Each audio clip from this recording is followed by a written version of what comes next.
Ветер встретил прекрасный цветок и влюбился в него. Пока он нежно ласкал цветок, тот отвечал ему еще большей любовью, выраженной в цвете и аромате.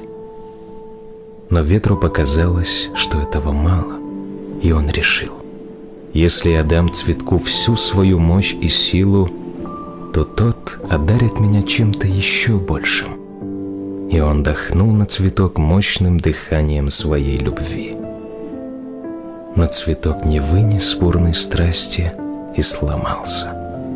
Ветер попытался поднять его и оживить, но не смог. Тогда он утих и задышал на цветок нежным дыханием любви, но тот увядал на глазах. Закричал тогда ветер: «Я отдал тебе всю мощь своей любви, а ты сломался.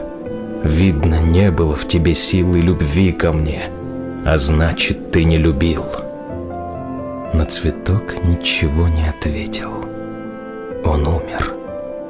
Тот, кто любит, должен помнить, что не силой и страстью измеряют любовь, а нежностью и трепетным отношением.